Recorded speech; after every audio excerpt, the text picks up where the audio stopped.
দর্শক, যমুনা ফিউচার পার্কের সামনের যে দুটি সড়ক রয়েছে, দুই লেনের সড়ক, এই মুহূর্তে মোবাইল ব্যবসায়ী যারা রয়েছেন তারা ইতিমধ্যে অবরোধ করেছেন এবং সকল প্রকার যান চলাচল যেটি এই যে স্থানটি রয়েছে এই বাড্ডা রামপুরা সহ যেই কুড়িল পর্যন্ত পুরোপুরি যে সড়কটি রয়েছে যমুনা ফিউচার পার্কের সামনে, সেই সড়কটি এই মুহূর্তে অবরোধ করার কারণে আমরা দেখতে পাচ্ছি সড়ক কিন্তু পুরোপুরি বন্ধ হয়ে আছে।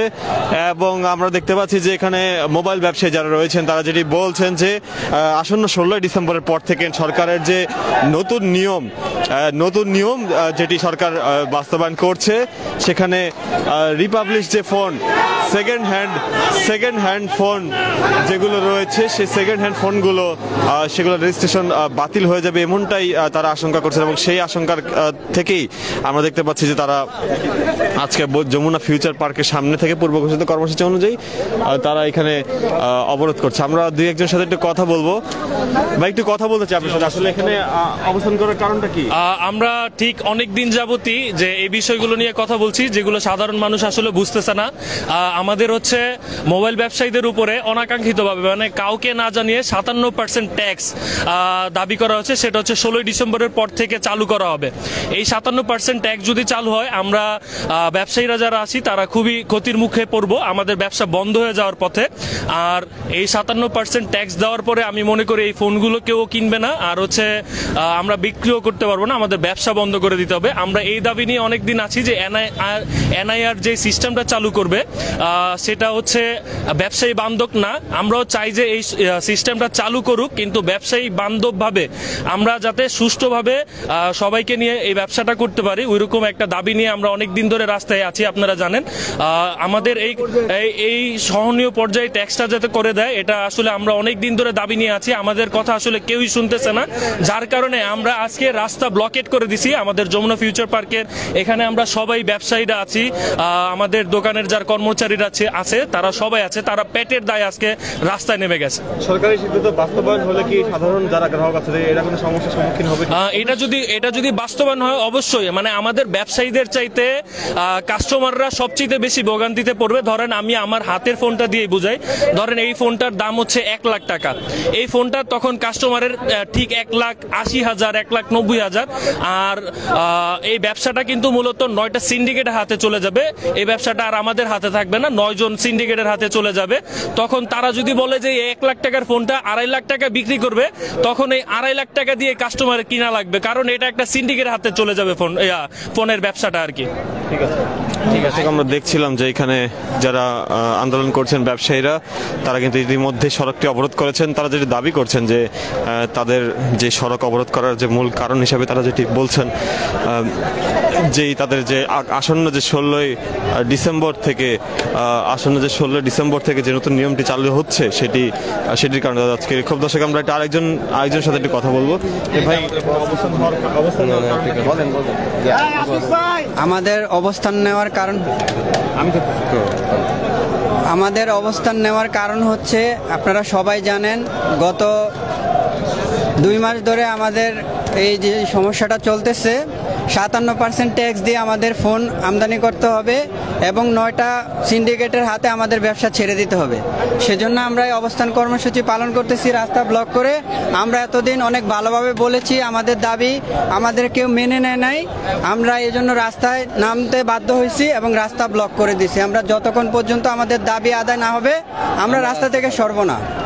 সরকারের সিদ্ধান্ত বাস্তবায়ন হলে সাধারণ গ্রাহকরা কি কোনো সমস্যার সম্মুখীন হবে? অবশ্যই হবে। সাধারণ গ্রাহকরা 57% একটা 1 লাখ টাকার ফোন কিনলে 1,57,000 টাকা দিতে হবে।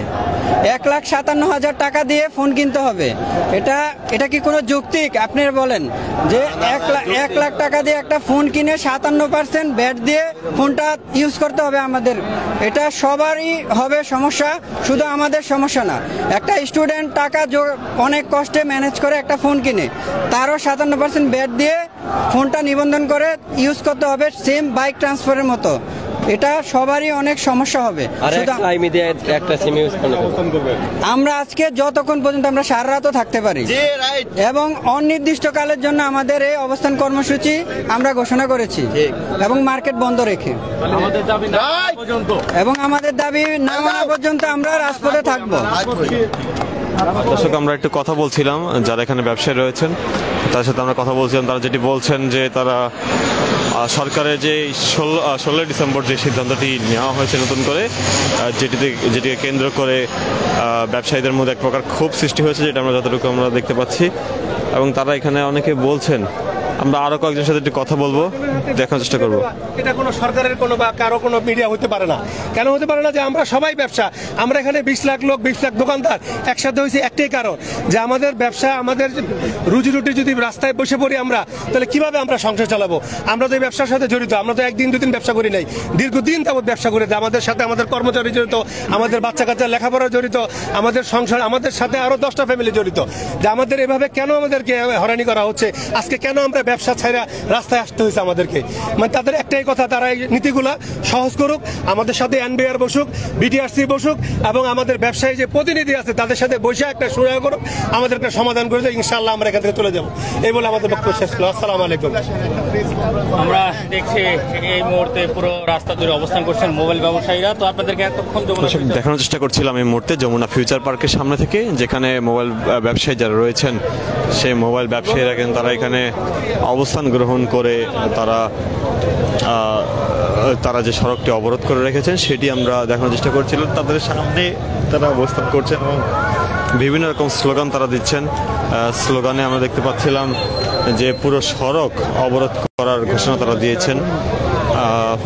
এই মুহূর্তে কিন্তু পুরোপুরি পল্টন থেকে শুরু করে পুরো কুড়িল পর্যন্ত কিন্তু ব্যাপক যানজটের সৃষ্টি হয়েছে, যে এই সড়ক অবরোধের ফলে। আমরা দেখতে পাচ্ছি যে সাধারণ যারা যাত্রী রয়েছেন তারা কিন্তু বের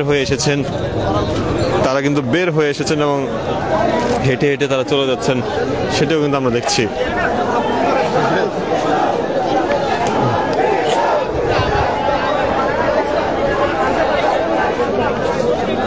দর্শক, সরাসরি দেখানোর চেষ্টা করছিলাম আপনাদেরকে এই মুহূর্তে।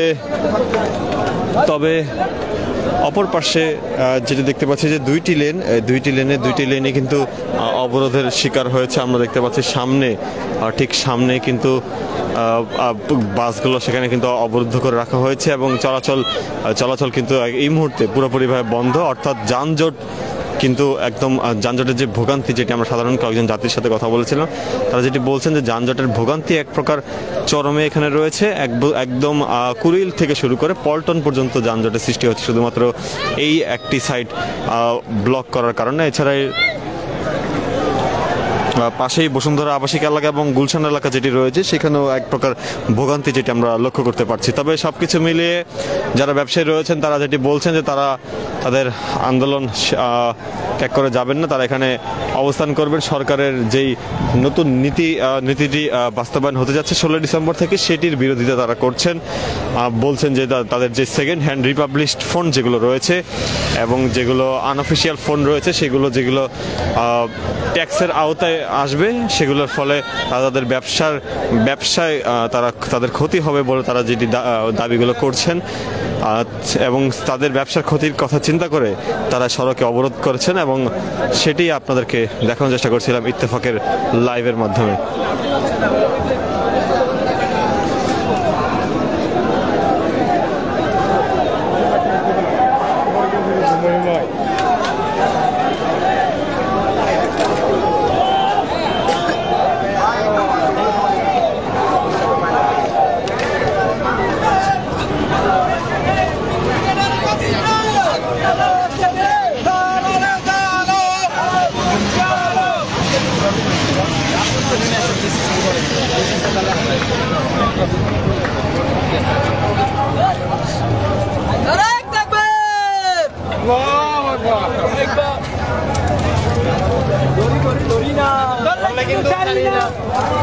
দর্শক, আমরা দেখছিলাম যে এখানে যারা আন্দোলনকারী ব্যবসায়ী রয়েছেন আর তারা এখানে স্লোগান